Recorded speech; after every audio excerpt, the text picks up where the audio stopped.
Swirling seas, massive waves, and no land for miles. The beaches in this area draw tourists year round, but the waterways leading between them have been feared as some of the most deadly in the world. Are these incidents caused by human nature, wicked weather, or something more sinister? This week's episode is the Bermuda Triangle.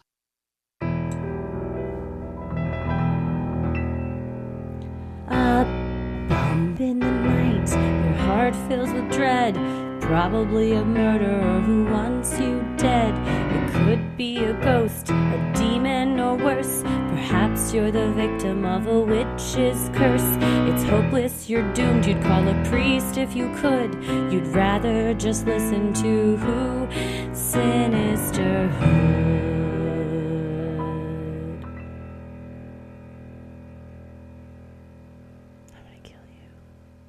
Is your book report prepared? Oh, yes, I have my... Why am I British? I don't know. I was your school mom. Christy, where's your book report on the Devil's Triangle? Yes, one of the books that we reference in today's episode is the exact book that I did my middle school book report on. So we had it in our house. I found it interesting. I picked it off of our bookshelf, and there you have it. This was one of the first mysterious, creepy things I remember being really into as a kid. And it's still fascinating despite, we know a lot more now about how the ocean works and stuff. But at the same time, it's one of those things that still is fun to think about. I agree. What were the other books that the kids were writing about? Were you kind of off base, or were there some other kids that were doing weird stuff? I have no recollection. Yeah.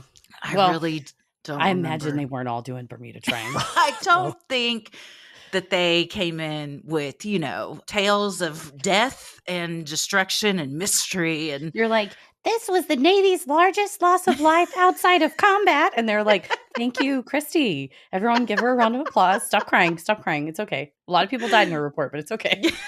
But for real, this is a badass subject to choose, though. This would be that you chose that. I'd be like, hey, I really liked your book report. See, we would have been friends. Yeah, exactly. I wish that I could remember what the requirements were. If it was like something creepy or a mystery, or if it was just any book. And I said, this is what I'm going with. Here's Either mine. Way. Yeah. Yeah. It was probably, 6th, 7th grade, maybe. Yeah, that's the year they start. I had to do a book report on any autobiography, and I chose RuPaul's autobiography. Nice. In 7th grade. And my mom was like, yeah, RuPaul's fucking awesome. Get that book. And I did a report on it, and it was great. And I think it shaped my understanding of all people when I was growing up. There was not drag queens in my school. It didn't make me, it didn't damage my brain. It didn't turn me into a drag queen. It just made me go, good for you doing your art, sticking to it. This book is great. I actually think I still have a copy of that book. So it's nice. I thought you were going to say the book report, and I was going to say, we need to see that ASAP. I did find my teacher, who I'm still friends with, and is a listener, hello, Kay. She found a short story about a woman who was viciously killed that I wrote. Turns out, you guys, in real life, that lady's name was the name of the woman that was dating my favorite Backstreet Boy at the time. And the main character was a guy who had the name of my favorite Backstreet Boy at the time. This was a fictional story you wrote? Yeah, I turned fan fiction in as a short story. So your favorite Backstreet Boys, fictional, but yet also a little bit real love interest, was killed in this story that you wrote. Yeah, she was pancaked by a bus. And yeah. Damn. So Howie D. You wanted that Howie D. You know what I'm saying? I did. Parrish just showed me an old, and I will stand by it. I still have Howie D. He showed me an old clip of MTV Cribs that Punk Rock MBA, which is his favorite YouTuber, was doing a commentary on, and it was Howie's house. And he goes, here's my bathtub. One time I was at a hotel in Germany, and they had a television in the bathtub. So I put one in, and then it cuts to the end of his bathtub. It's like an alcove. This is back in the day. So 2000, he put a television, but it was on phone books. And Parrish was he was like, man, their manager did them dirty and stole all their money, right? He has his television's on phone books on MTV. I was like, it's very, very embarrassing. Yeah. Also, if a phone book falls in the bathtub, that's donezo. Yeah. And it becomes the size of your house. It just absorbs. It's like those science experiments with the foam where you just drop something in and it becomes this huge thing. How do That's a we phone stop book. it? How do we Yeah. stop it? We can't. We You cannot. can't. Do they even make phone books anymore? I don't think that they do. But you know how like in phone books you used to see like AAA plumber or whatever? Mm-hmm. I saw a tweet today and somebody made a good point. They named their Thai restaurant Thai Food Near Me because back in the day, Oh, you do AAA plumber because you open the phone book and yeah. you look in the A's. Now you're going to type in Thai Food Near Me and bam, they're going to come up. This is genius. Fuck, that is genius. Yeah. So Yeah. smart. That is keeping up with technology. Yeah. And the technology, that's what kept up here. This is, I think, why the Bermuda Triangle, we've heard fewer incidents here in the past few years because the aviators have maintained their grip on technology. But back then, the ocean had the grip. Fuck, it still does. Let's not act like Yeah, we're I better mean, than for the real. ocean. It does indeed. Well, this was the voted on topic from our Getting Into It tier patrons. We chose 3 topics from back in the early days, and we said we will redo one of these for you all. And this is the one that they picked. So thank you so much to everyone that voted on this. It's a fascinating subject still, and it was fun to research. I was going to say, from my perspective, because you said you noticed that in the notes, it was like Heather pulls out Post-it notes. Because back in the day, I was quite busy and I was like, I'll look some stuff up. I learned so much more researching this time, and we've technically covered this topic. So thank you all for voting because I was like, you kind of go, well, I've already covered that. And I'm like, oh, no, I did not. I didn't look into any of this stuff. The outline from that episode, which was episode 11, and we are now on episode 232, night and day. Also, yeah, just like sound wise, everything wise. Everything. And if people like, oh, I want to hear it. No, you don't. It's fine. You don't want It's to hear not. it. Trust This is us, what you this want to is hear. much better. This is what you want to hear. We don't even want to hear the original one. Crawl Didn't up even my go own back and asshole. listen. Just read some stuff and said, I can maybe take 2 or 3 sentences from this and reuse it. I was like, Christy's on it. I don't need to go back. I don't need to looking forward, much like these pilots were doing. And forward was not where they thought it was in a lot of these cases. I just talked to my friend Tim is in Florida getting his seaplane license. So he can fly all different types of planes, but you have to get rated. You need an extra rating. And I called him going, hey, what do you know about the Bermuda Triangle? He's like, did you know where I was? And I was like, no. He's like, I'm in Florida, like on the edge of the Bermuda Triangle. I was flying a seaplane over it. I just landed a seaplane. And I was like, well, so you're good. You didn't disappear. Did any of the compasses go haywire? Did you lose consciousness or become disoriented? He traveled through time. No. Yeah. Did you go through a wormhole? None of those things happened. Good for him. Yeah, he's nice Bad and for safe. us because I'd like the story, but I'm glad that he's safe. We're all set and good. Not that we can't say that about some of the folks in this. No. Well, I'm Christy. I'm Heather. And let's get into it. The Bermuda Triangle, the Devil's Triangle, no matter the name for it, the stretch of land off the eastern coast of the United States that extends from Bermuda to southern Florida to Puerto Rico has a mysterious reputation. This area has been marked as a zone of strange occurrences for centuries and is estimated to stretch anywhere from 500,000 to 1.5 million square miles. According to Marine Insight magazine, bizarre incidents have occurred there even as early as the voyage of Christopher Columbus, who reportedly spotted a fire in the sky that crashed into the sea during his 1492 campaign of bloodshed across the water. I recently learned because I think school books have been edited a little bit, especially from my day, and or I just didn't listen back then, but that Columbus had such a grip on astronomy and when the planets would move and how, and when eclipses would come and how, that he utilized that as a way to lie and trick people whose land that he landed on. And he said, give me all your corn or give me all this stuff. And if you don't, my God will blot the sun out and turn it black. Well, he knew, he's like, you have 7 days. He knew like in 7 days that there would be an eclipse. And so then it would happen. They'd be like, oh my God, we're so sorry. You're a God. Fucking trickery. However, knowing that he knew about astronomy, I'm like, well, what did he not? I mean, he didn't know everything. It was 1492. But seeing something off the horizon that you're like, well, I know that there's a moon. I know that there's other planets. Like he was at least reasonably understood that kind of stuff. What the fuck did he see falling? Mm-hmm. Shooting star, probably. Shooting star, meteor, Kraken with a sparkler. Kraken catching a UFO. Author John J. Quasar calls the disappearance of an entire squadron of torpedo bombers off the coast of Florida in 1945. Without debate, the beginning of the Bermuda Triangle, the cause of its subsequent shape, name, and the most enduring part of its fame.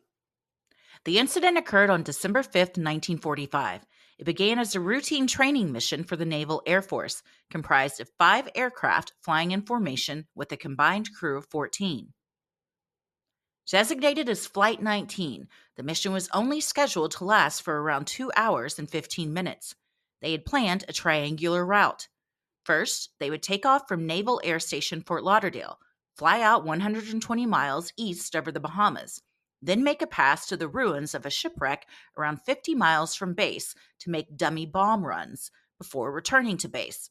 Should anything go wrong, the men planned to be no more than an hour's flight back to base throughout the duration of the mission. You think, okay, it's a nice afternoon. It's only going to be like 2 hours. And no, at no point, if the shit goes down, we can just turn and go back. So you're like, it's not a bad day. No, it seemed like a perfect day for flying. Before takeoff, ground crews topped off the plane's fuel and oil and completed all their pre-flight safety checks. With full tanks, each of the 5 planes would have enough fuel to last them 1,000 miles, well over what they needed for their mission. The entire crew was comprised of well-trained and experienced men. Several, including the pilot leading the mission, Charles Taylor, were veterans of combat over the South Pacific. Each pilot had over 350 flight hours and was traveling in his plane with a crew of 2 others, including a gunner and a radio man, except for one plane that was short a radio man who failed to show up for the training that day. Best time to sleep in your life.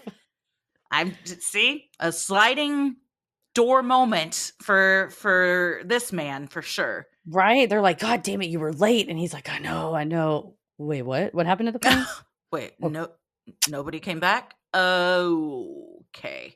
It's been nice knowing you guys. Here's my hat. I quit. Thanks. Yeah. Immediate quit of job, for sure. Oh, yeah. A near miss like that does not come twice. No. You say, thank you, universe. I'm not going to tempt fate twice. Bye-bye. At takeoff, the conditions were beautiful. There were no storms on the horizon, with reported fair conditions as the planes left the ground around 2:10 p.m. The men reached their cruising speed of 140 miles per hour. According to the Navy's record of the incident, the first leg of the flight went smoothly. The planes dropped their practice bombs and headed north to continue the next leg of the flight. That's when, around 3:45 p.m., things started to go wrong. Taylor radioed to the Fort Lauderdale flight tower, sounding. Worried and confused. According to the Navy. All of a sudden, his instruments were behaving erratically. He told the tower, "We cannot see land. We seem to be off course."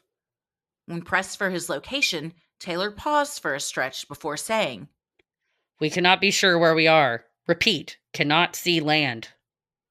The tower operators looked to the skies where they expected to see the planes and saw nothing. They then lost contact with the aircraft for 10 minutes. This is terrifying. No, I was thinking about this. I have a terrible sense of direction. Yeah, I always have. It's just something that, for whatever reason, I can't do. I was thinking, oh, well, you're up in the sky. There's just sky. It's probably easier to get around. Oh, no. Because there's no landmarks at a certain point. If you're just over water and you can't see anything, how do you know where to go? Right? That's what I asked him that. I was like, what do you even do? He's like, you have to rely on your instruments. He's like, now, if you're in Dallas and you're flying over Dallas and your instruments go bad, you can look and be like, I know that highway. I know this landmark. I know downtown buildings or whatever. But yeah, when it's nothing but the horizon, and also a different aviator in the Quasar book was explaining the horizon and where the water meets the horizon, it can make it just look like the water goes on forever, or like, oh, I can't go that way because there's something over there. Well, maybe I'll go to it, but it's all just a mirage. So it creates a lot of disorientation and optical illusions. Not to mention, clouds aren't like The Simpsons, where they're just like little puffy puffs that like move back and forth. They can move up, down, sideways. They're vertical. They're swirling. And so when you think, okay, I'm oh, the clouds are going this way. I'll turn my aircraft. Well, you may be turning at a crazy angle if you're not paying attention to your instrument panel and just trying to look outside, because what you think is a cloud above you is a cloud down and to your right. Yeah. That's one of the scariest things of flying to me is if I were a pilot, the disorientation, especially over water, where you can't tell the difference between water and sky.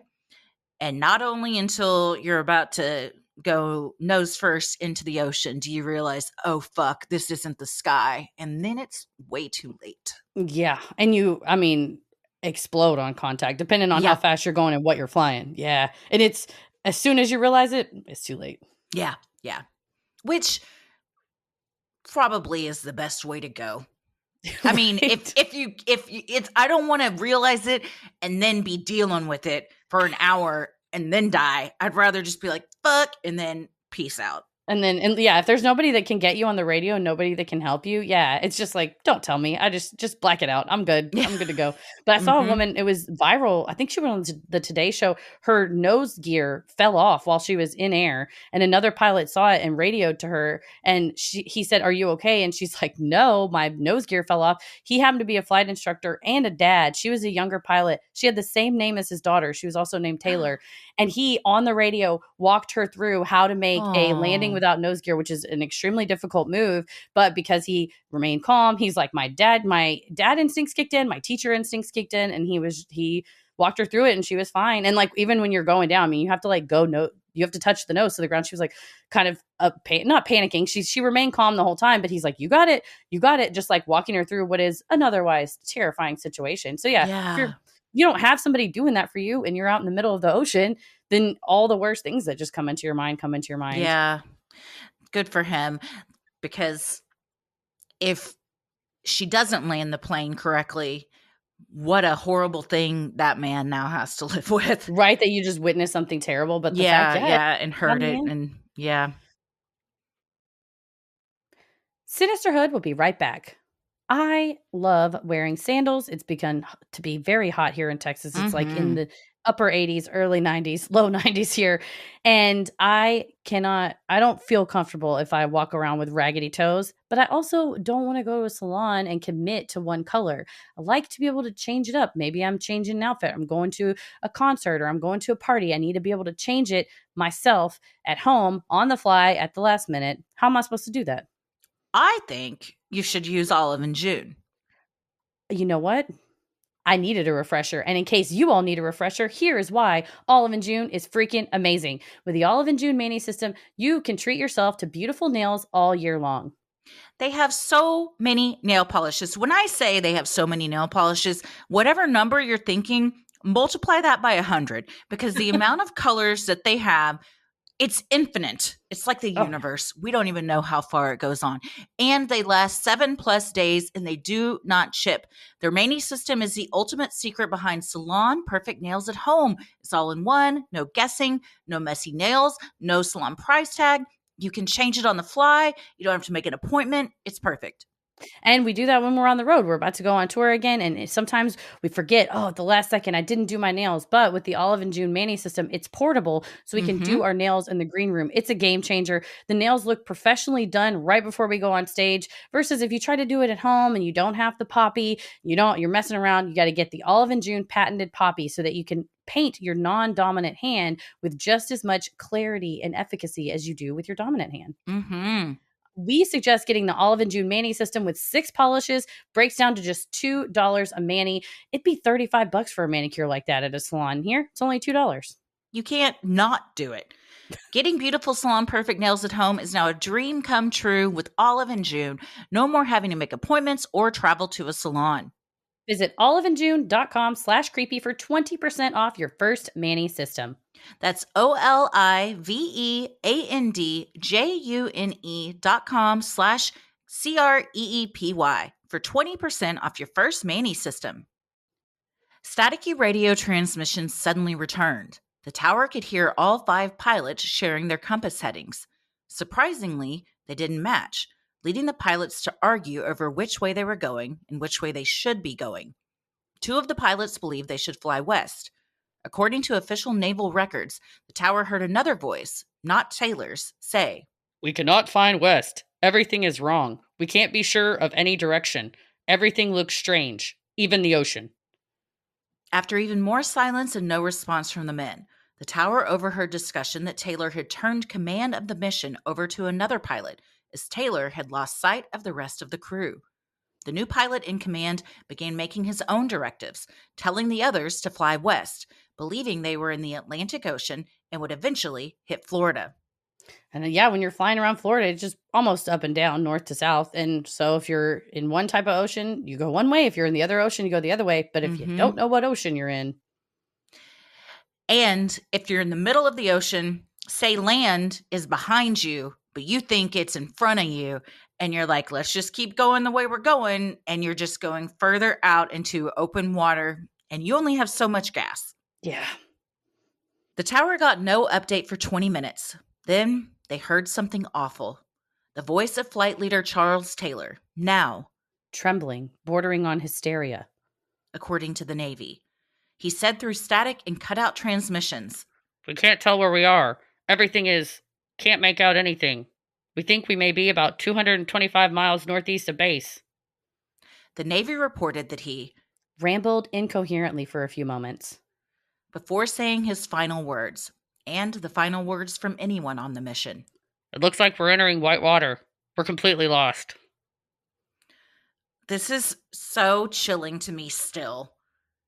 I remember reading about this from a book report, and now even hearing it, 30 plus years later, it's just to think of the panic and the uncertainty of not only the men in the plane, but also just everyone trying to like scramble and get them back. It's just complete chaos. Yeah, the people on the ground want to help, but they really can only help to the extent that they know where you are, because they can't send a plane to come and save you, and they can't give you directions. So you're like, I want to help you, but I can't. So my hands are tied, and you're just hearing someone just die. Yeah. And it looks like we're entering white water. It's so eerie. Yeah, Was it the sky, did again, like the delineation between air and land it was just all blurred? Was it clouds? Was it a huge wave? There's a lot of things that could mean. Yeah, or he thinks, oh, that's water and it's super choppy, but really it's a wave and he's upside down. Mm-hmm. And he doesn't know that that's down is up, which is a thing that can happen. Yeah, you could be upside down. You can get vertigo in planes when you can't see out. So every time I've flown, like physically taken the yoke and flown, has been visual flight conditions. Like I'm not trying to just rely on instruments because I don't know enough about them to do that. But tons of pilots do, obviously, every single day, especially if you take off in a thunderstorm. But you also, at least when you're flying over land, have some frame of reference. But back then, all you had was you had your compass. Tim explained to me some type of gyroscope that you would set before you set out in case your compass went awry. But all you had was the panel in front of you, and then the commander, in this case Charles Taylor, telling the other 4 planes, I'm doing this, you do the same thing as me. Because that's the purpose of a mission, right? We all do the same thing together. Mm-hmm. So if that one guy in lead gets messed up, he gets his bearing, he loses his bearings, or loses the other people, that's what happened here is exactly what could happen without the technology we have now because of what they were relying on back then. So you could perhaps overcorrect to the point where your plane is literally upside down. Yeah. And they were saying in the Quasar book, he mentioned that there are instances where pilots were like, I was so sure I was flying right side up, but my instrument said I was upside down. So I listened to the instruments and I landed safe and I was right. But I would have sworn my life on it that the instruments are wrong. I know which way I'm going, but that's just your brain. I mean, your brain balance is all based on like liquid. So pressure, because you're higher up, can affect that. Or if you're whatever's going on weather wise, we'll get into talking about like the doldrums, like the way that the wind speed and air pressure is over this area. Does it create some sort of anomaly in your ear that you're like, no, I know for sure. You've had vertigo. You're like, I'm for sure standing up. Look like Lucille too on the wall, like hanging to the wall, like help me. Yeah. I, over the past year, have had bouts of vertigo several times, and it's awful. You feel like everything is spinning, even when you're, unless I like lay down, then it gets a little better. But if one of those things hits and you're in a plane, I mean, there's one of two things happens. You land or you don't.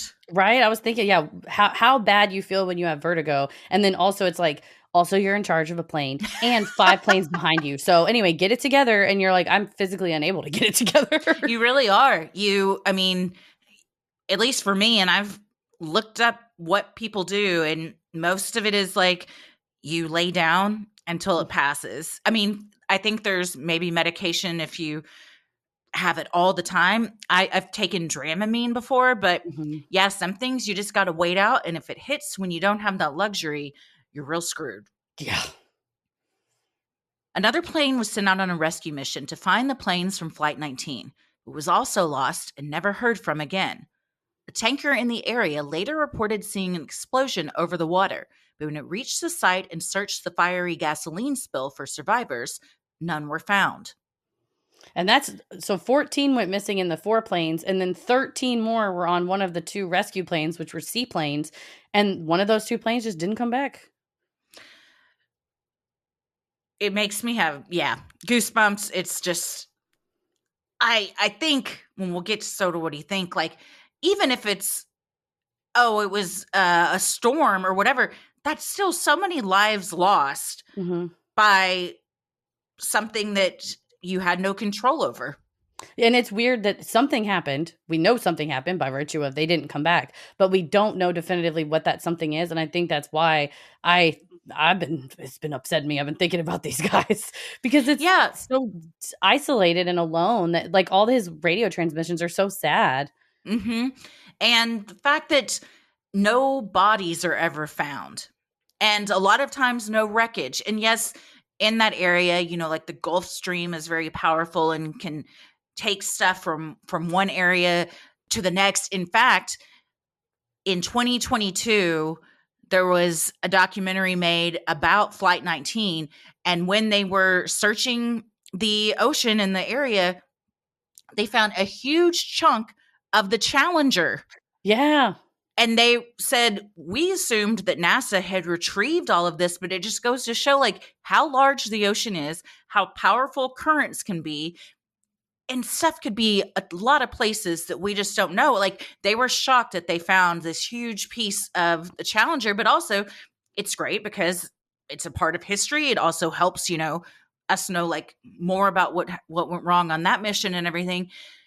But all that to say, stuff can be a long way away from where you think it's going to be. Right. And if you go like, how big is this area? Big enough to lose a chunk of a spaceship? That's pretty big. It's pretty big. Yeah. For however many decades, 30 years? Yeah. Jeez. While Flight 19 put the Bermuda Triangle on the map, so to speak, unexplained incidents around the body of water had been occurring long before that. In an early recorded incident from March of 1918, the Navy suffered the greatest non-combat loss of life in its history with the mysterious disappearance of the USS Cyclops. The USS Cyclops set sail for Baltimore, Maryland from Rio de Janeiro on February 16, 1918. The 504-foot-long, 65-foot-wide collier ship was carrying 11,000 tons of manganese ore, even though the ship's maximum capacity was 8,000 tons, putting it well over the limit she could safely carry. Still, the vessel sailed on from the United States to Brazil at a rate of 15 knots, carrying its 309 crew members. Oh, don't do that. Don't put all that on there. It's too heavy. It seems like that's not a great idea, especially when it's not like you're putting too much weight in a trailer on the highway. This is in water, and when things get too heavy in water, water starts to come over the boat. Yeah, you got you're about to put the delivery is not going to Baltimore. It's going to the ocean floor. Yes. Express 123 Ocean Floor Way. Wasn't that Mitch Hedberg of his paper route? I either have to stop at all the houses or one dumpster. It's like, I either have to drive this all the way to Baltimore or just dump it right here. It's like, don't do that. It's the ocean. Please don't dump it. Right? Prior to leaving port in Rio de Janeiro, the captain reported that one of the ship's engines was not working. Additionally, the extra weight the vessel was carrying posed serious concerns. Despite the captain's concerns, the safety board recommended he continue on as planned and make his way to the U.S. for repairs. Just a few days after departing, the Cyclops had to make an unplanned stop at Barbados, 1,800 miles from its intended destination, due to the ship taking on too much water. After Barbados, what happened next is still a mystery. Sometime after March 4th, 1918, the USS Cyclops and her entire crew vanished without a trace, never to be heard from again.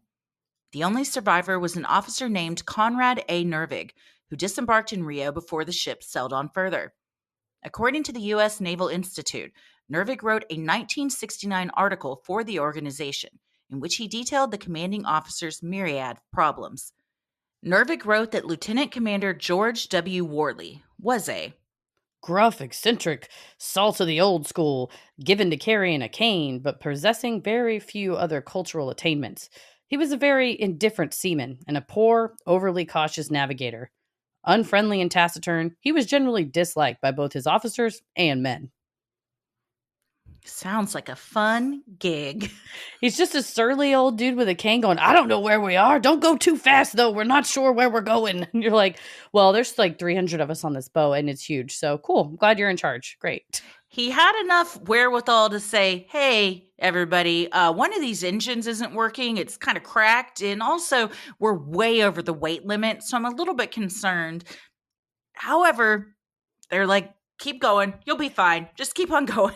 Yeah, if I told you, hey, Christy, I got a cruise. We're going on a cruise together. I got you a ticket. You don't have to pay for it. It's all expenses paid. So nice. The guy driving it, he's a bit of an indifferent seaman, but it'll be great. Would you be like, oh, no, thank you. I would like a seaman who is on it. Like someone who's paying attention.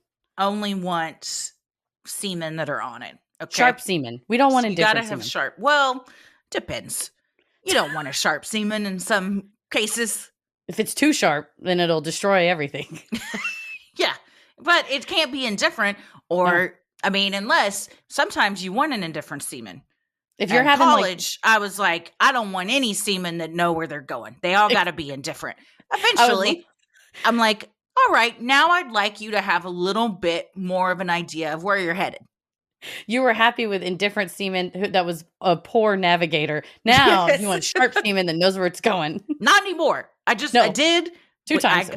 Two times. And now I'm like, you can go back to being indifferent. It's fine. The commander even ignored the accidental death of a sailor who drowned after being knocked overboard, which also led to low morale among the other crew. With the ship carrying so much heavy ore, a flammable substance, did it explode due to negligent command and sink deep into the ocean? Can you imagine that your buddy, you're like, Cap, I got to tell you, Ralph fell off the ship and he's like, fuck it. What? Just be like, we're not turning around. We got places to be. Yeah. Well, that's a shame. You're like, can we like look for him? I mean, you're like, turn around. No. We don't have time for that. Which sends a message. Everybody stay in the middle of the ship. Don't get too close to the edge because nobody's going to give a shit if you go over. Yes. And I guess, probably back then, not everybody had a life jacket, I would imagine. There's probably a couple on board. Maybe you were supposed to, but this guy was like, weights it down. We can put more ore on it if we throw them off. Right? If we start to go down, grab a chunk of ore. It'll float you to the top. Sir, I don't think it will. It's metal, isn't it? Just grab it. It's fine. Well, it's really hot. Grab onto each other. The two of you can float together. Take turns. What do you be the vessel? Sinisterhood will be right back. Helix Sleep is a premium mattress brand that provides tailored mattresses based on your unique sleep preferences. Well, we have loved our Helix mattresses for some time. We now got another person in the household that's loving it, and that is Ella. We have the Helix Kids mattress now. I'll say, Ella loves it, yes. It's also something that Tommy and I very much appreciate because we lay with her every night, and it is so comfortable and just like cozy. It's great. I love that. My niece has a Helix mattress as well, and she loves it. It's in her lofted big girl bed, and it's awesome. That's like a nice, comfortable place for her to stay. That it can transition with her because it's it's a good size for her now. But as she moves through the years, she can use it on other beds too. Absolutely. The Helix Kids mattress was designed with safety in mind, including kid-focused features like an antimicrobial shield and a hypoallergenic cover. The mattress has a firmer side for kids ages 3 to 7 to give them all the spinal support they need to support their growing bodies, and the softer side for kids ages 8 to 12 because they want more comfort as they grow. It's also water and stain resistant, which is key to a kid's mattress. Got to be stain resistant. And Helix knows there's no better way to test out a new mattress than by sleeping on it in your own home. That's why they offer the 100-night trial and a 10 to 15-year warranty for you and your child to try out your new Helix mattresses. So how will you know which Helix mattress works best for you and your adult body? You take the Helix sleep quiz and find your perfect mattress in under 2 minutes, just like we did. Absolutely. Every body is unique. So Helix offers models with memory foam layers to provide optimal pressure relief in case you sleep on your side. Maybe you sleep on your back and you need a different model that cradles your body for that.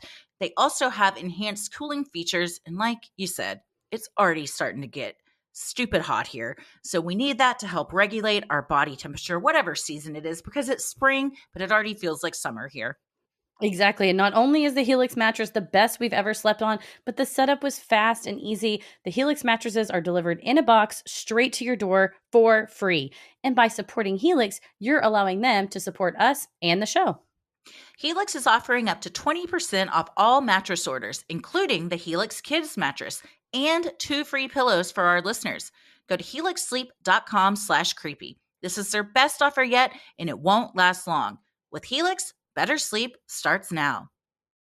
In January of 1948, a 4-engine plane operated by the British South American Airways called Star Tiger had 23 passengers and 6 crew on board when it went missing after showing no signs of trouble during its flight. When search crews encountered strong waters with 40-foot-high waves, they were called back home. Despite over 30 military aircraft searching for it, no wreckage was ever found. And this was like a passenger ship. I mean, a passenger plane. You're not military aircraft, not a training run. I mean, you're bought a ticket. Yeah, you bought a ticket and you didn't get where you thought you were going. Yeah, back then, if you look at the planes that they used to fly that were commercial, death traps. Yeah, it was amazing that anybody got where they were going, quite honestly. These types of tragedies are always really hard too, because for the families, you don't have a body to bury. You don't even really know what happened.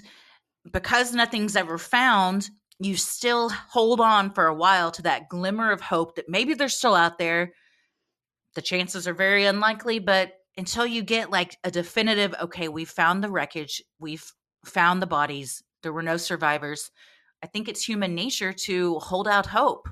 No, I think so. And be like, well, maybe they're on an island, or maybe they're, like you said, they've grabbed onto some wreckage and are floating. Mm-hmm. Like, as long as we can get out there and help them, then we can save them. But if they're 40-foot waves, those are big. and that's pretty big. But because we're saying this 1948 airplane was a death trap, do you think so? 1948 was 75 years ago. 75 years from now is 2093, if my calculations are correct. 2098. 2098. I'm having a panic attack now. But if you think in 75 years from now, someone goes, you flew in a Boeing 737. Oh my God. Those things were death traps. And you're like, I don't know, man. It seemed there was TV on the back of the headrest. It seemed fine. Seemed safe at the time. They're like, you mean you didn't just think about where you wanted to go and then all of a sudden you were there? No, we didn't have that technology back then, or we would have done it. Yeah, I would not have I wouldn't have to wait in line to board and walk down a jetway. I think we've talked before about wishing we could, like, banks use for the money tubes. Just, you go into a tube, whoop, and then you're wherever you need to be. Tube me, baby.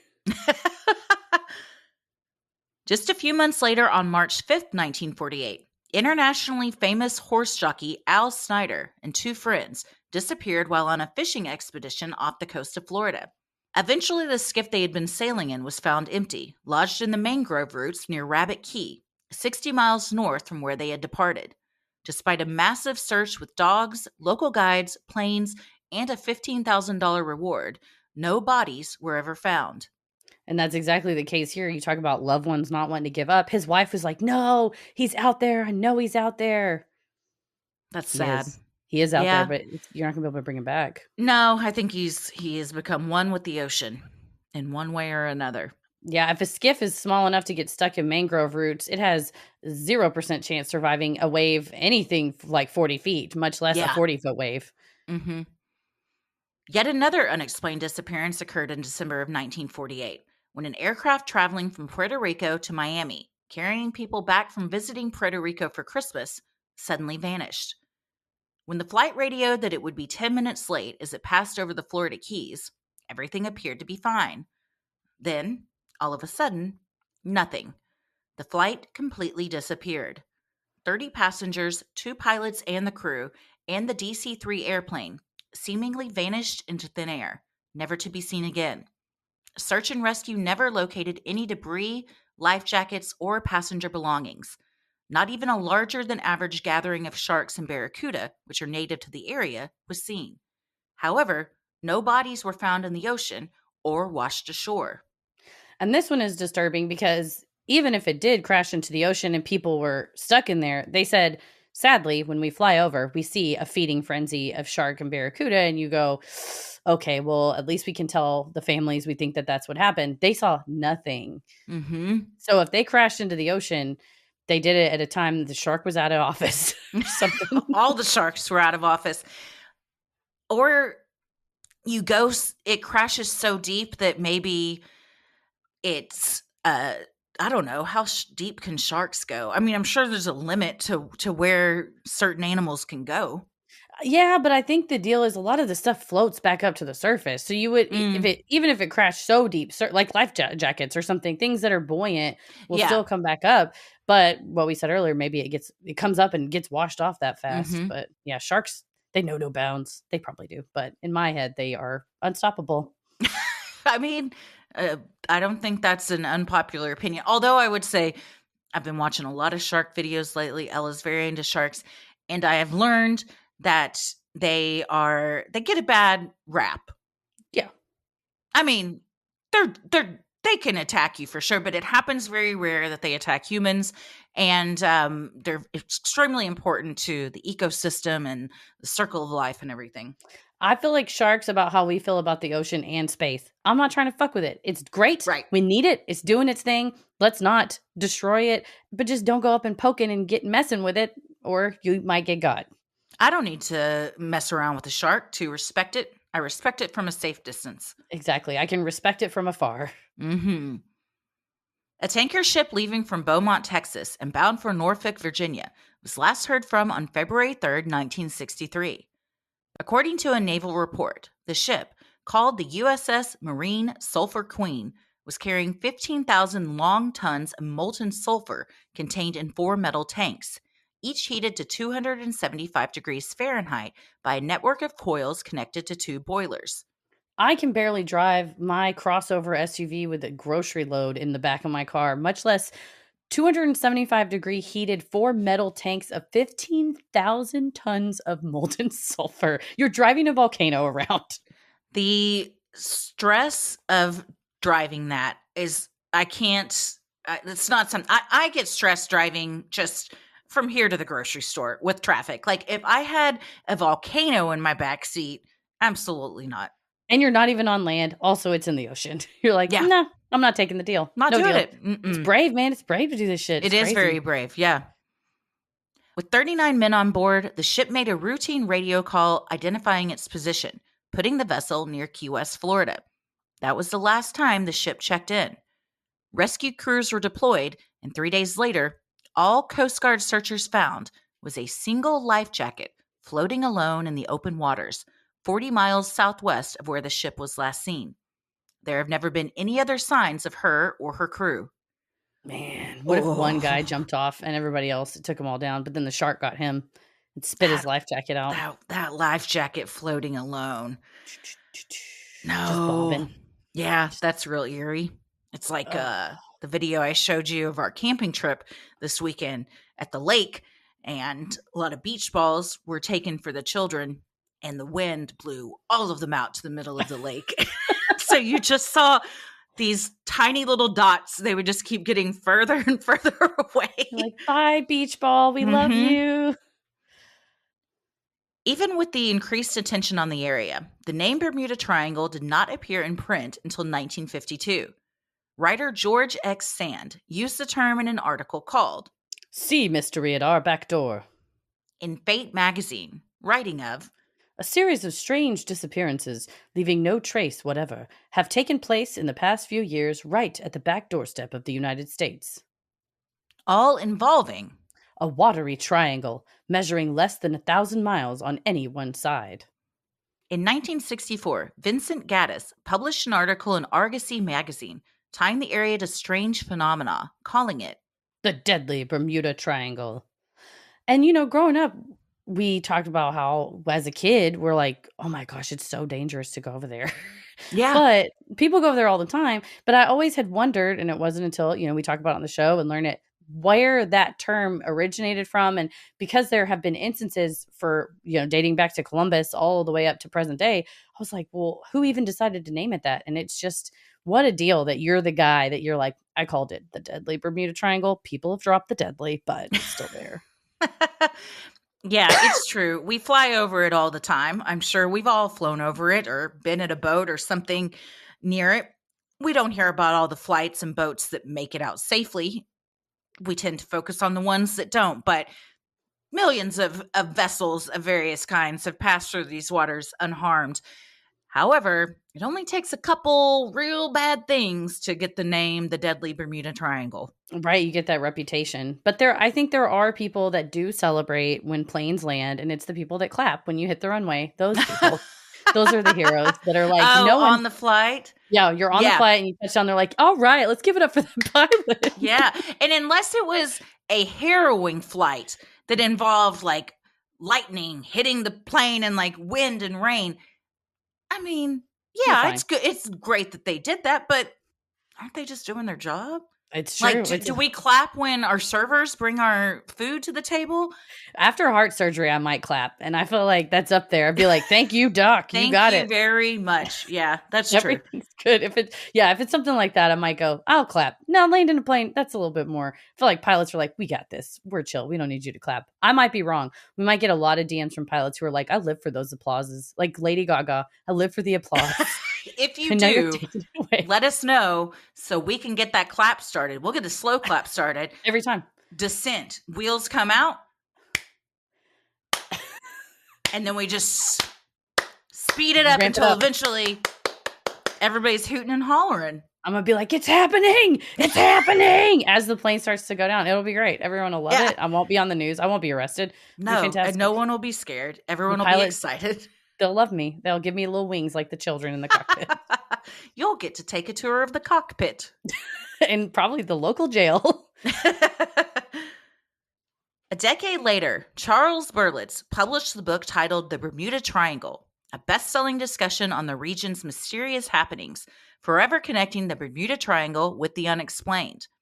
That same year, military writer Howard L. Rosenberg calculated that as of 1974, more than 50 ships and 20 aircraft sailed into oblivion in the deadly area of ocean.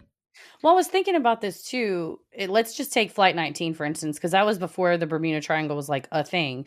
But if you read a newspaper article that said 27 sailors are missing and we don't know where they are, and it's not at war, it's non-combat, it was just practice runs, that gets your attention. Because initially I was like, oh, that happened in Florida. It must have been a very local story. It's like, no, it was, people heard about it because it was so unusual. Yeah.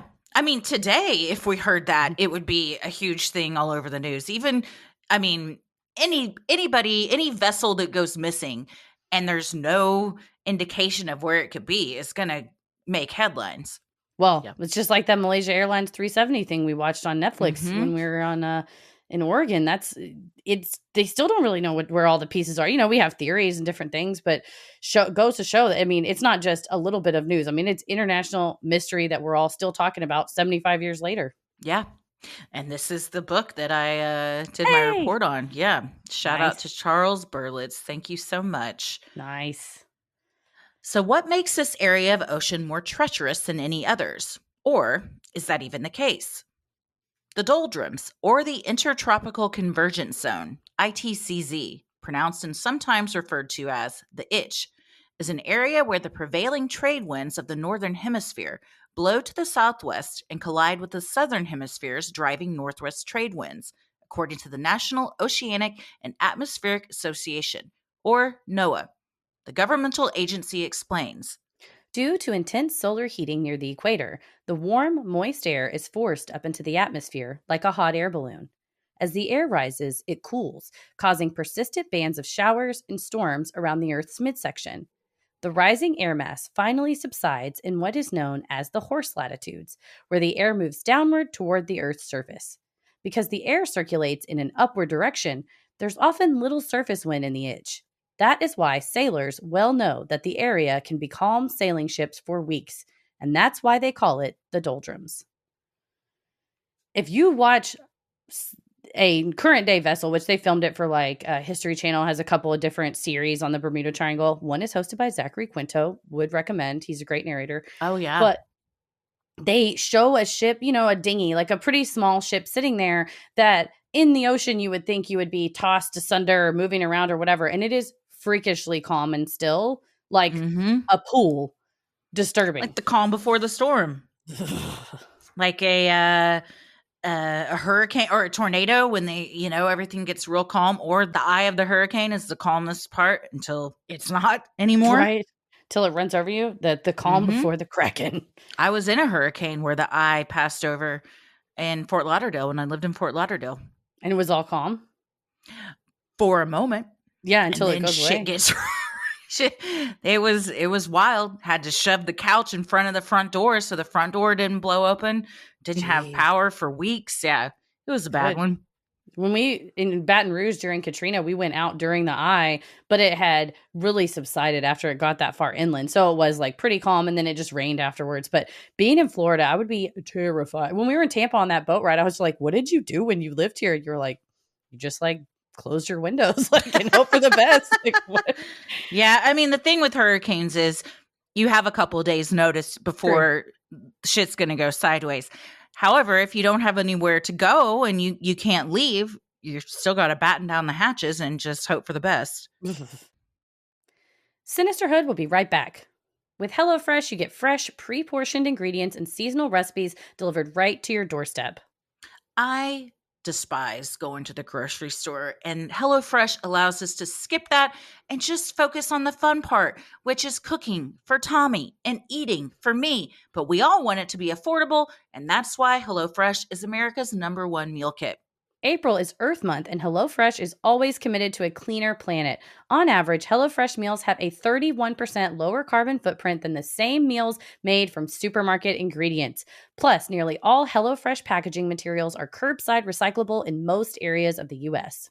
That's very important. I'm watching a lot of nature shows lately. I'm trying to reduce my carbon footprint. This is the perfect way to do it.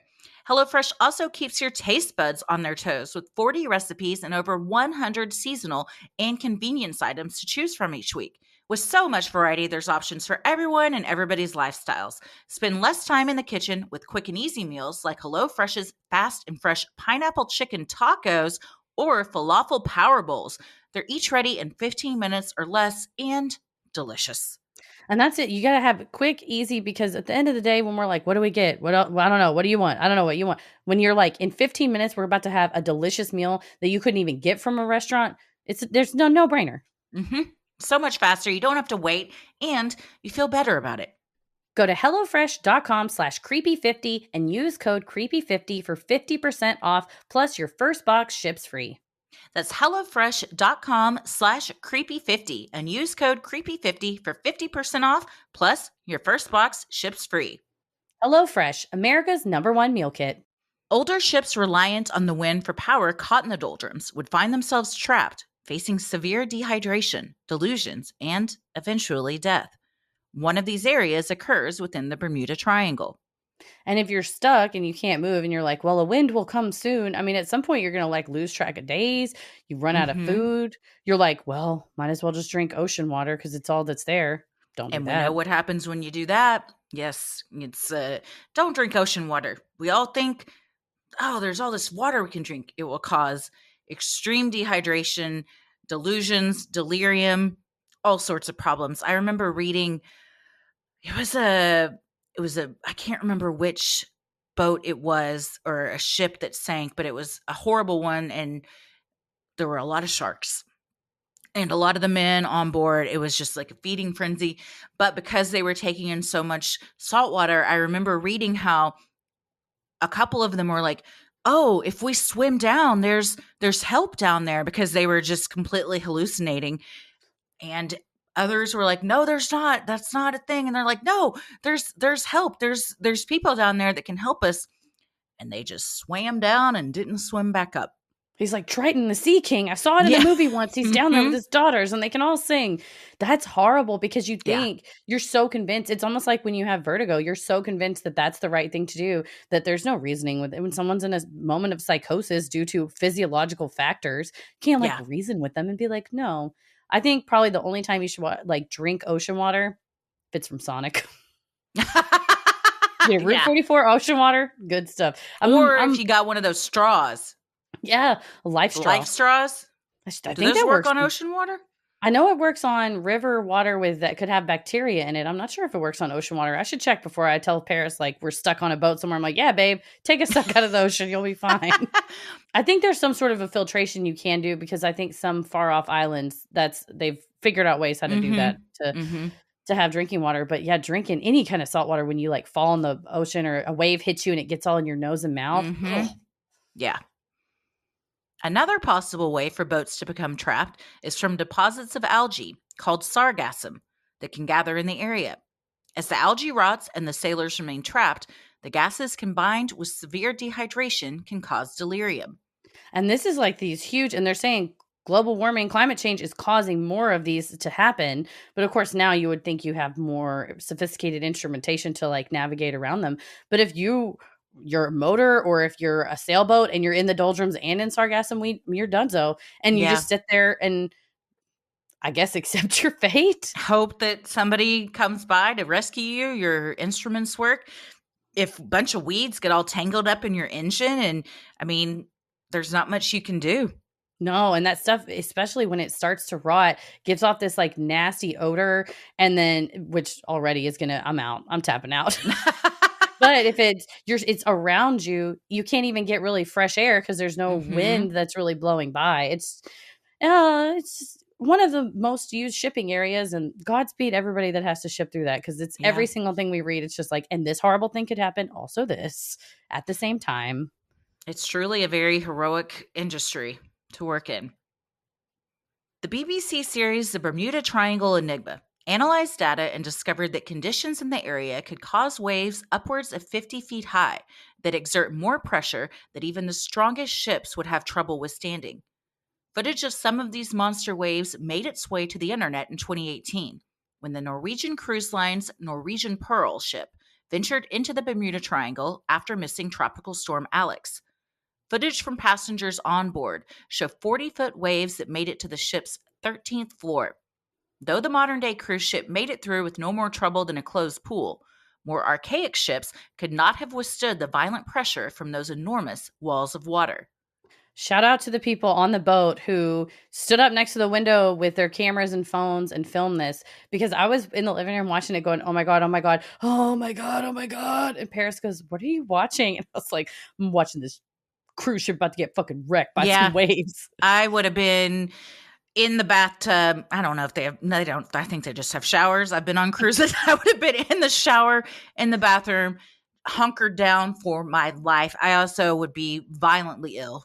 Yeah, you can see, I mean, the bow dips so deep. And my whole brain was like, the deeper the dip, the higher the wave. And it looked like the fucking perfect storm. I mean, it dips down in there. And at first they were on the 9th floor where their rooms are. And so there's footage from it just washing over the 9th floor. And they're like, this would be me too. They were like, let's go on the observation deck. I'm like, yeah, but it made sense because you're on the 13th floor. You're pretty much like the highest point on the ship. But then the water is splashing as high as those windows. And that is massive. It's massive. Yeah, it's one of the worst case scenarios for me personally I can think of. Just my own personal hell. Yeah, being stuck like wobbling back and forth. Yeah, just motion sick, but also like we're probably not going to make it out of this. Cruise ships though they're like floating hotels. They're huge. Even with this type of stuff, I mean, you're definitely 100% going to feel this. but you can go through pretty, fairly rocky waters and it's not going to be that damaging. But coming up 13 floors, no. Yeah, it was. I mean, and the people that were filming it, one lady was kind of sitting down, like, "Oh, I'm not loving this." But everybody, to the Norwegian Cruise Line's credit, it seemed like a sturdy ship, and it didn't seem like at any point they were screaming dramatic. Of course, they play alerts over the broadcast system, like, "Please sit down," like, "Secure yourselves," like, "Beep beep beep beep," and they're like filming the thing beeping, and they're like, "Let's go upstairs." I was like, Yeah. Let's do it. Let's do it. Hexagonal-shaped clouds over the area in the mid-Atlantic could hold a key to the weather there. The Science Channel's What on Earth series investigated the triangle and determined the shape of those clouds led to the formation of microbursts, also known as rain bombs, which could be responsible for some of the disappearances. Dr. Randy Cervini of Arizona State University told the Science Channel, These types of hexagonal shapes over the ocean are, in essence, air bombs. They're formed by what are called microbursts. They're blasts of air that come down out of the bottom of the clouds and hit the ocean. And they create waves that can sometimes be massive in size once they start to interact with each other. This sounds like something out of a mythological story, but it's not. It's fair. All of this is true.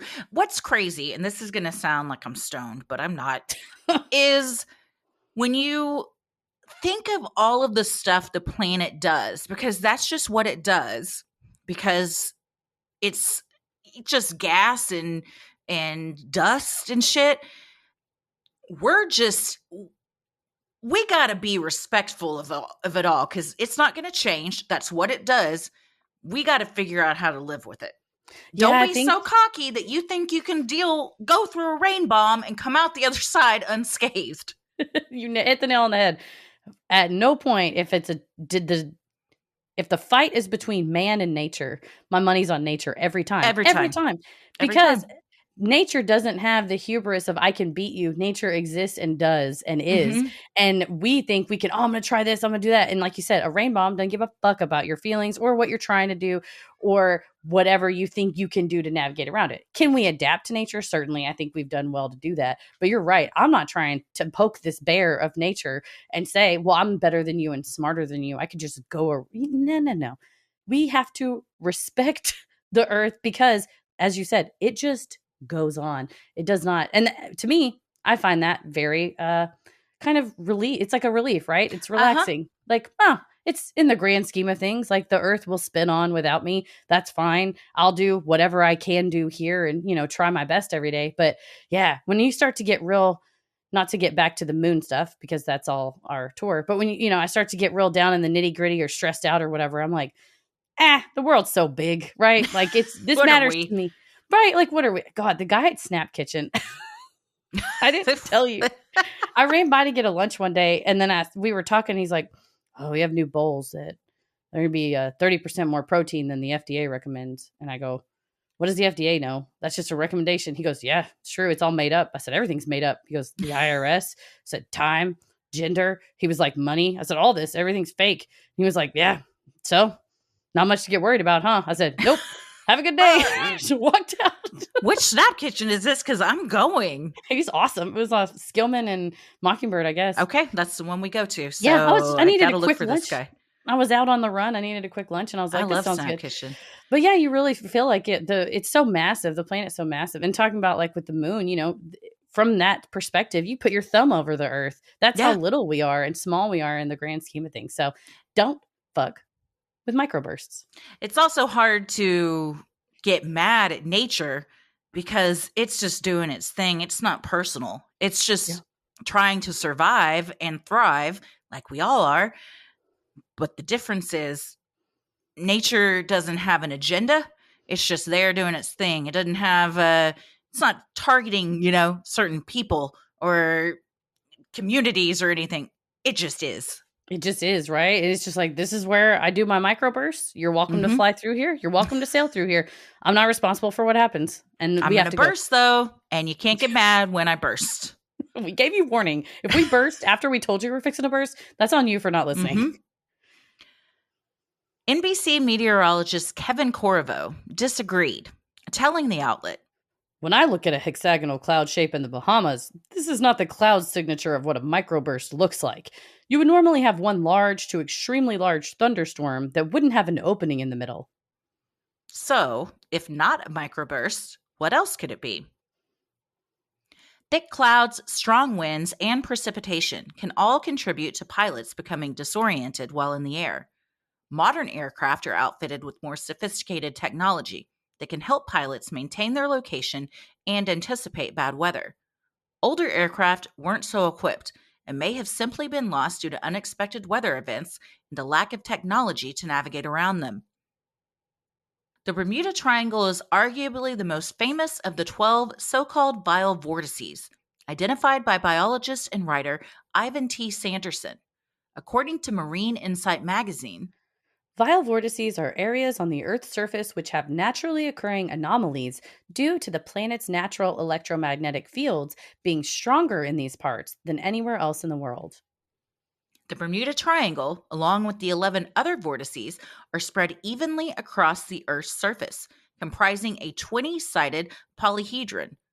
These areas represent wrinkles in the fabric of space-time, allowing for aircraft to get lost or to zip through from one side to the other, arriving at their destinations impossibly early.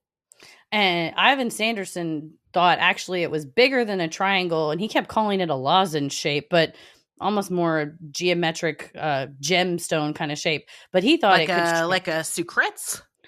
like a Sucrets. Yeah, he's like it's more of a Ludens, less of a Halls. I love a Sucrets.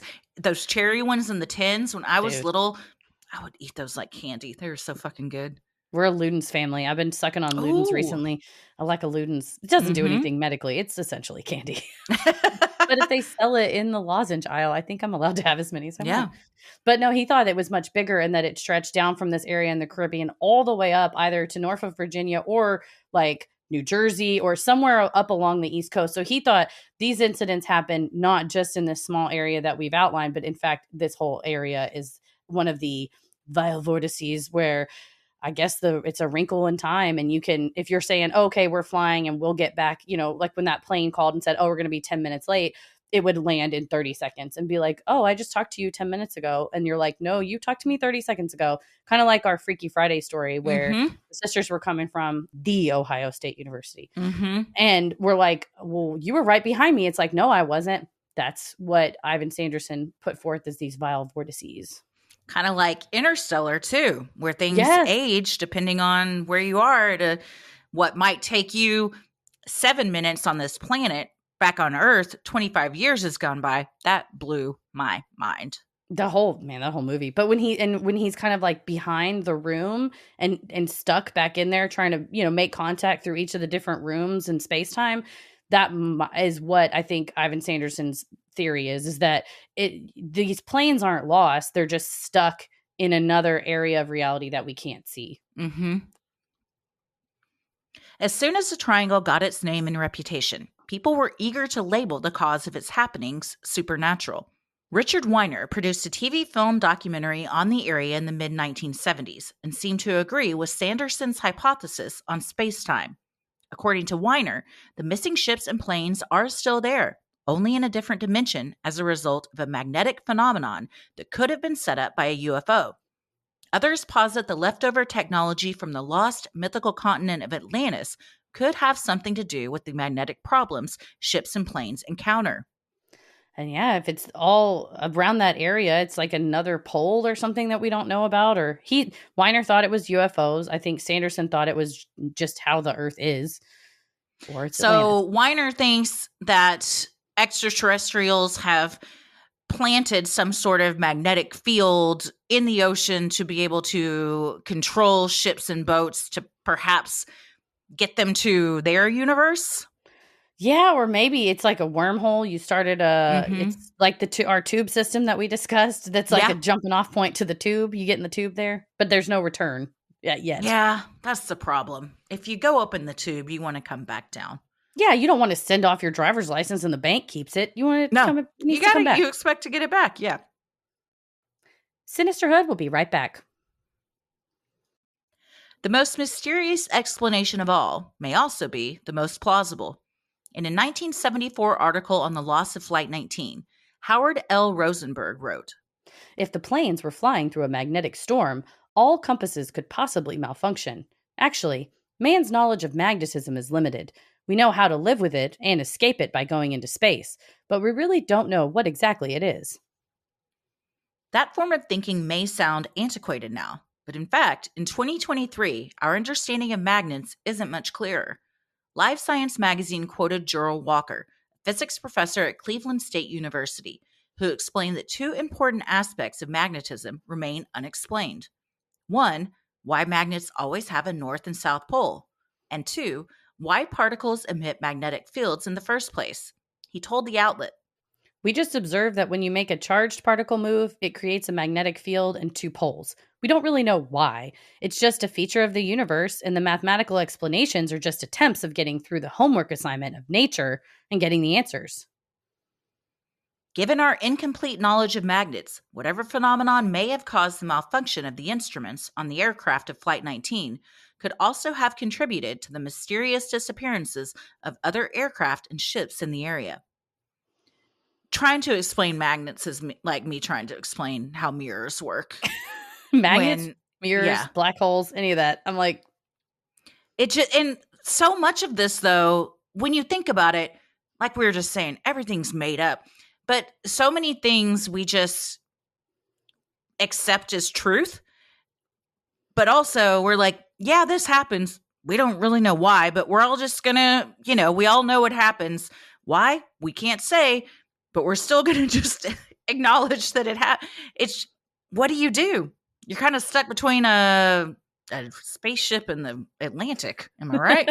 Exactly. You're stuck between a UFO and a giant magnet in the ocean. Mm-hmm. But I mean, you're exactly right. Like the Pythagorean theorem, we all know a squared plus b squared equals c squared.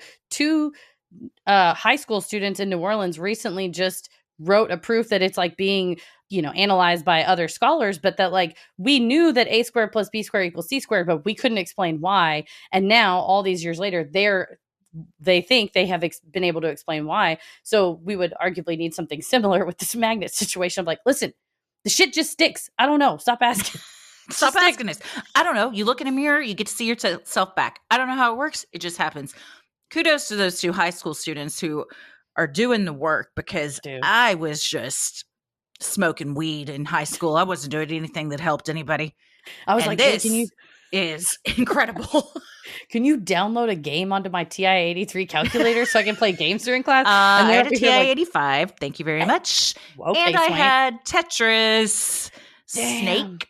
Yeah, you could also program in answers and formulas to your test. See, I didn't deserve to do that because I didn't know how.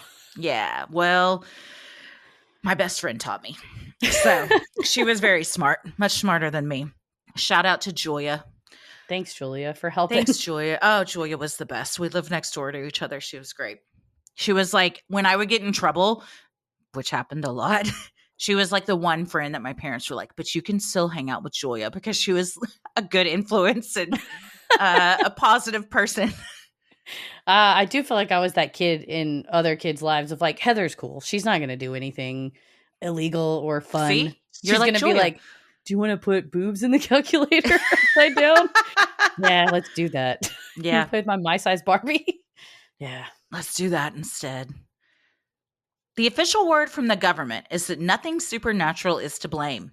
The National Ocean Service, a sub-agency of NOAA, conveyed Uncle Sam's official stance, saying, the U.S. Navy and U.S. Coast Guard contend that there are no supernatural explanations for disasters at sea.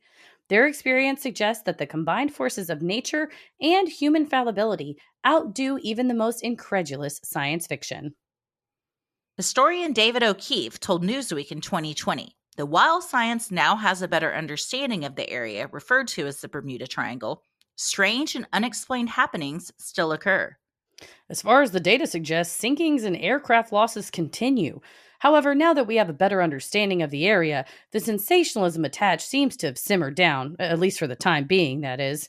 Either way, it remains one of the world's great curiosities that still captures the imagination of young and old alike. So what do we think? Well, the problem I think here is that it's just such a frequently traversed area that even if you have 100 incidents and 99 of them are explicable, if there's still one that's inexplicable, I think it's worthwhile to look into what that one thing is, because I think that's how the Atlantis or the Kraken or the aliens get you, is that they want you to rely on statistics that, like, most of the time it's pilots getting disoriented, it's poor seamanship, that they've overloaded their vessel, they're indifferent seamen, they were letting people fall over the edge. Like, when you see some cases where at the time it was called mysterious and then later they've analyzed it and said, well, most likely it's this, I think that's fair and write those off. But I think for some of them, especially like Flight 19, where there were 5 aircraft and then a 6th rescue aircraft that was even bigger that carried 13, that was a float plane, that in theory, even if you were, well, we ran out of fuel, you would still be able to float somewhere. Something like that, that still sticks with me 75 years later, because it is so inexplicable, and we should be concerned about what caused it. It's very strange that no wreckage, debris, bodies were ever found. To have that much destruction in a kind of, maybe a similar area and nothing was found is very bizarre. And even 75 years later, still nothing is found. It's not like, okay, well, the currents carried it 1,000 miles away and we just happened to be diving for something else and found it, like with the Challenger stuff. Is it out there somewhere? Maybe. Or maybe it's up there somewhere. Right, maybe it's in another space-time direction. People have looked. The History Channel looked with Zachary Quinto. There's another person, and they're like, oh, well, there's really thick mangrove roots, like what the horse jockey's boat was caught, Al Snyder's boat was caught in. So, did the plane go down so deeply into these roots? And then if you're just visually checking, you're not going to see it. But they've pulled out like sonar material. They physically went there and looked down in there. And I think you would still see some sign of it. Granted, there's an area that's over in there that's super deep, and it's like 10,000 feet less deep than the Mariana Trench, but that's still very deep. Like the Mariana Trench is like 36,000 feet deep. This is like 27,000 feet deep. That's still so fucking deep. So you're right. I think if there's ocean currents and waves and there was stuff and it does just eventually rot and sink and become part of the ocean, it could very well mean we send a little submarine drone rover whatever down there and go, oh yeah, there's that and there's that one and there's those pieces. That's what we need to do. We watched that documentary where they sent a drone down into the Marianas Trench. Yeah. So we have the technology. Send it down into the area you're talking about.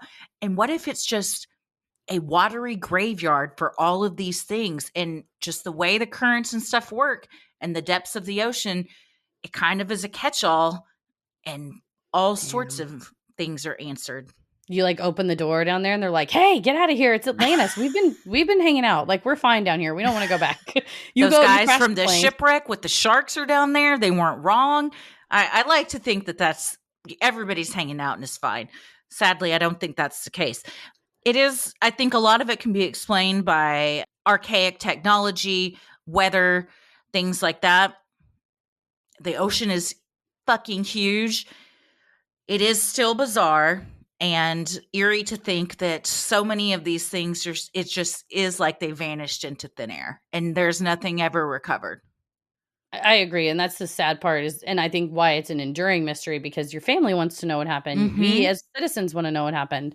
And it is hard to admit that with either Flight 19 or with some of the mariners that were out there, if you let your confidence get in the way and you either ignore your instrument panel or you're saying, I'm so disoriented, I have to rely on my instruments, and there's some type of malfunction, I did not know this until reading about the Bermuda Triangle, and then I had to call Tim because I was like, I try to look up Reddit, explain it like I'm 5, and I still don't understand this.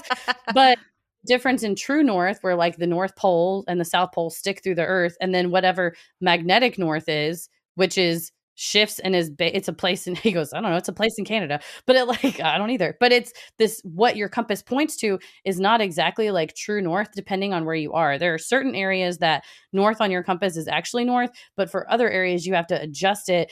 And 10 or 20 degrees, they said, difference between what your compass is saying is north and what is actually north.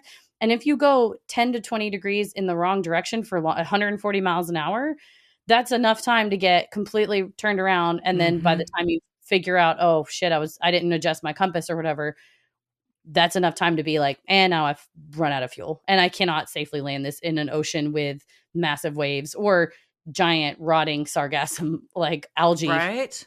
And sometimes human error is the scariest explanation of all because it can happen to anybody. And it's also one of those things where you're like, shit, this kind of was preventable. And we just didn't know enough to do it, which adds to the sadness of, oh man, if if it had just been like 10 degrees the other way, then none of this would have happened. Right. And that's why I asked him, I go, what do you think happened in a situation like that? And it's what we talked about earlier. When you're in a command and you're flying in a formation, you don't do your own calculations, your own headings. You fly in reference to the aircraft around you because for safety, like you have to. And this isn't like super close flying like you would see in a, a really cool Blue Angel show or whatever Thunderbird show. But flying that close, he told me about an incident with the Thunderbirds where they were flying 18 inches away from each other. That's Oh. so close. And one single pilot made a mistake, and it caused an accident because all they do is work off the other flight. But it shows you how precious that is and how fucking hard it is to be any kind of pilot, much less like a military pilot, much less like an F-18 or like a fighter pilot, because it requires so much precision and focus, and you can't shift your focus for even a second, because if you do, you've just crashed, 6 airplanes, and most people don't survive that. Yeah, I would imagine a bunch of Thunderbird planes crashing into each other. It's not like a wreck on the ground. Planes crashing is usually, that's the end of that. That's horrifying too, especially if it's like an air show and lots of people are watching and stuff. Yeah. But it's like watching all those, we watched the Artemis 2 crew be announced, and the 4 astronauts that are about to go up and they're going to do like a moonshot and go orbit around the moon. Just hearing some of the pilot's credentials and stuff, it was like, he's a test pilot and he flies 40 type of aircraft, and the most trained, most amazing person can still have a sinus infection, can still have a bad day, can still have, and you think that you're like, this is the cream of the crop, like absolute best. And we're still fallible because we're humans. Mm-hmm. It's crazy. Which is when the robots come in. It all goes back to AI, doesn't it? I think it does. I believe I just saw the White House tweeted today that they want an AI Bill of Rights. So we'll maybe ask AI to write that and see what it was. Okay. All right. Well, pretty soon we'll have an AI president. So let's see how that goes. Couldn't go much worse than we've been doing. So maybe it'd be an upswing. For the past, AI's like, my face will look like whatever you want it to look like. Just type the request in. Mm-hmm. And that's what we're doing. Yeah. Well, speaking of that's what we're doing, what are we doing in just about a week now? Well. Oh, God, no! Fuck. Fuck. Did somebody say a week? Hi, McGruff. Hi, Christy. Hi, McGruff. I've been thinking about you. Have you? Oh, yeah. Oh, no. Well, I don't know if y'all can hear that. That's our friend McGruff, the crime dog-ish. Maybe not for legal purposes. His name is Sherlock Bones. I don't think he's a crime dog anymore. He's a different kind of dog now. I'm a horn dog. You are McGruff, the horn dog. Someone said he sounds like a demented cookie monster. Yeah, a little bit. Yeah, that's about right. He wants a cookie. I want your cookie. Oh, God. Tommy is a little upset with you, McGruff, I have to say. We're beefing. Yeah, you guys are beefing, and we're about to go on tour, and now it's been decided you're coming with us. So I'm a little concerned about you and Tommy getting along. You shouldn't be concerned. I'll get rid of him. Oh, I don't want that. I don't either. Nobody asked me. Yeah, Heather and I don't want that. Not only is he my husband and the father of my children, but he's also a producer. So it's really going to screw us if you take him out. He's a friend of mine. I don't want anything to happen to him. Well, we can do this amicably then. Oh, God. I'll draw up the papers. McGruff can't. You can come on tour, though. You can come on tour. Denver. We're going to be in Denver on April 19th. And then we're going to be in Salt Lake City on April 20th. And then just a few short days later, we'll be in Austin, Texas, April 27th. And then we're going to be in Houston May 3rd. Hell yeah. Let's do this. Are you ready? Are you ready for this, McGruff? Yes, I've been looking online for some, leisure wear because I feel like this is very formal. This trench coat and these very nice plaid pants and my fine boots. I'm going to take the suggestion from the live stream and get some Crocs. And then maybe like a nice leisure outfit to wear. Although I hear it's going to be cold in Salt Lake. Yeah, you might want your trench coat. May I make a suggestion? Yes. We sell toddler shirts and even onesies. I don't know what size you are. What? But maybe you get a Sinisterhood shirt and you rep the show. I'm a grown dog. I'm not going to wear a onesie, but I'll check out the t-shirt because I want you to know I'm supportive. Thank you. Well, onesies, somebody's got to snap that down there, you know? So I thought you might be into that. Maybe unsnap it. God. Oh. God, he's such a horn dog. Well, where can they go to find more information? You can get links to new... Oh, wait, shit. We have something to announce today. Oh, what is it? Oh my gosh, McGruff, we do. May I announce it? Sure. Well, I know we've told you all that we are going to have new cities. We've announced them already. They're on sinisterhood.com/live shows. We're coming to Boston on July 19th, Brooklyn, July 20th, Washington, D.C., July 22nd, Detroit, August 15th, Columbus on August 16th, and Pittsburgh on August 17th. Those tickets have not gone on sale yet, but they are going on sale this week. So if you want to get first dibs, because VIP has been selling out in all the cities, but if you want to get your chance to do a 45-minute post-show Q&A with us and McGruff, where you can ask him questions too, we'll all hang out. He'll be there. Oh, he's nodding. Yes, he'll be there. You can go to our Patreon at patreon.com/sinisterhood or go to our website and click Patreon and join, and you'll be the first alert to get tickets. We'll put the ticket links on Patreon first. We'll give you all a secret code so that you can get first dibs to tickets on Thursday, April 6th. And then Friday, April 7th is when the tickets go on sale for the general public. So if you're listening to this April 7th or beyond, go to sinisterhood.com/live shows and get your tickets now.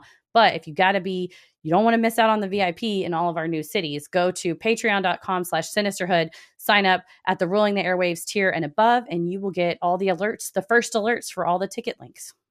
Also, if you sign up at the Ruling the Airwaves tier above, you're going to get to hear this month's mini-sode, which is all about McGruff. And there's a video component that's going to be posted soon. And is it worth it? Absolutely. A lot of people have said that they thought it was very funny. And I just want to say, ouch, because those are my real feelings. And yes, I like woman on top. I'm allowed to like that. I don't know why people laughed. You're allowed to like whatever you want. You getting a little pet from Heather? Yeah. I gave him a little pet. He was sad. He's been sad since you left. Ever since you left on Friday, he was face down in your chair for a while, and then he was laid back dramatically. Every time I walked by, he was in a different position. I've been coping in my own way. Well, we'll be together again soon. Yeah, but also Tommy will be there too, McGruff. So you're gonna have to tone it down, maybe. Oh no! I'll be professional. I can be professional. But I don't know if Tommy can. Well, that's on y'all. Okay. Well, I don't know if it's on us. Thanks. Well, McGruff, we'll see you. You live in my house with me, but the listeners will see you on the road. Maybe in some leisure wear. We'll have to get you some Crocs. I can't wait for this. But for all the places that will be, go to sinisterhood.com/live shows and get your tickets, because we're probably coming to a city near you. And if not, maybe we will come there someday. Yeah, absolutely.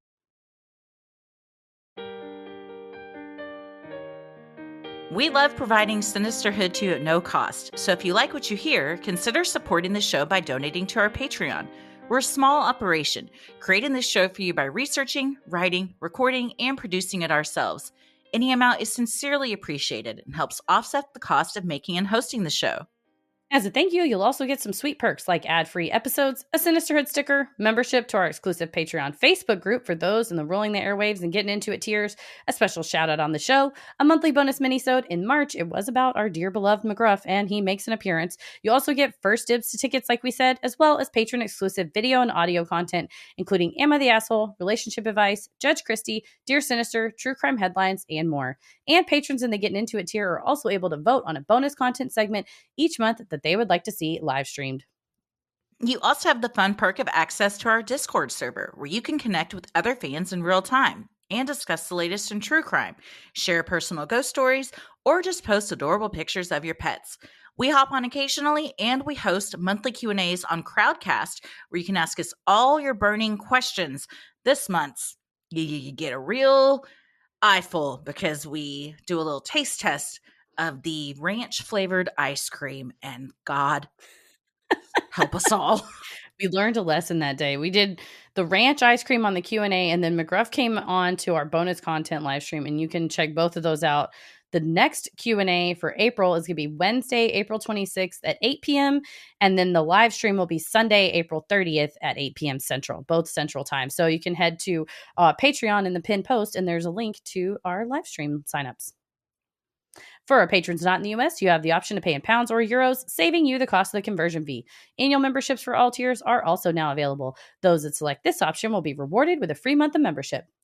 For more details on all of this and specific member tiers, visit sinisterhood.com and click Patreon on the top banner. And make sure you stick around after our sign-offs to hear your shout-out. So many of you have been tagging us in pictures of you sporting your sweet Sinisterhood merch. Keep those pictures coming. If you want to get some cool Sinisterhood swag like mugs, totes, or even t-shirts for your dog puppet, visit sinisterhood.com and click shop on the top banner. You can support the show fast, easy, and at no cost to you by rating, reviewing, and following on Apple Podcasts, Spotify, or wherever you listen to your podcasts. Speaking of reviews, you can easily leave one by going to sinisterhood.com/reviews. Yours may even be featured on our social media. Have a friend who you think would like us? You can easily share any episode with them by clicking the 3 dots in the top right corner. You can also share topic-based playlists from Spotify by visiting sinisterhood.com/playlist. You can follow us on Instagram and Twitter at Sinisterhood Pod. Like us on Facebook at Sinisterhood. You can also follow us on YouTube and TikTok at Sinisterhood Podcast. We do have some extended Best of Patreon clips on our YouTube if you haven't checked that out as well. You can also listen to the show there as well. We're also on Cameo. If you go to cameo.com/Sinisterhood, you can have us do a custom personalized video shout out for someone in your life. We can say, hello, we love you, happy birthday, happy anniversary, any of that at cameo.com/Sinisterhood. Christy, where are you at on the computer? I am on Instagram at Christy M. Wallace and Twitter and TikTok at Christy or GTFO. Heather? Oh, I'm on Twitter at MCK versus the world, and I'm on TikTok and Instagram at Heather versus the world. As always, the devil rules the airwaves. Keep it creepy.